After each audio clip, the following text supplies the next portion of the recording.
mission board ano digon board menyong gufanang tau teman atau yang hi mission team atau hangiba yang hi mission team ma isinaman abong gitawlak ngai bujing na yang hi atanok apa libu bangwanang I libu a ea naumai ba welang ba hamba teman tobu iralan kong singok kada masang tu yang pay kata yang iya Krishna din miang yang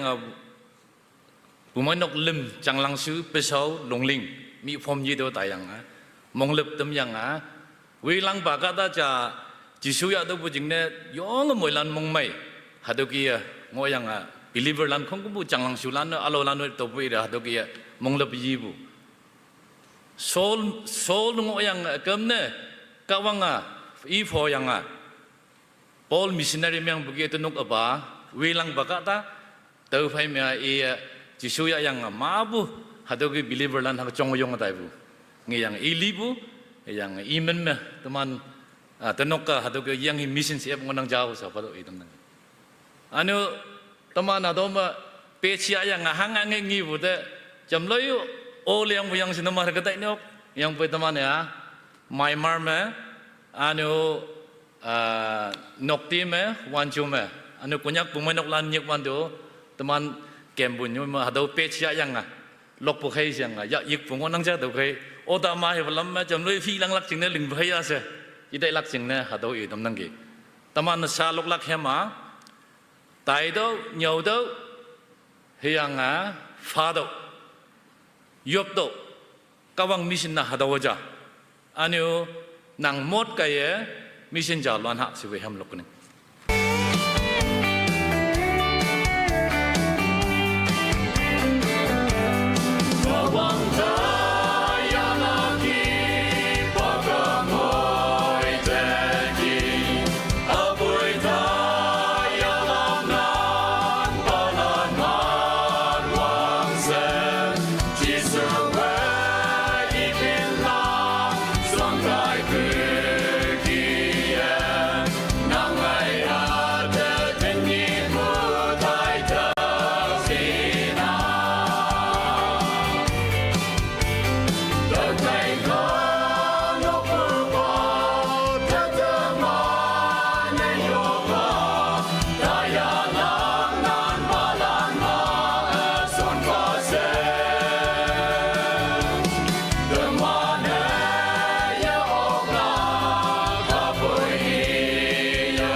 영환하게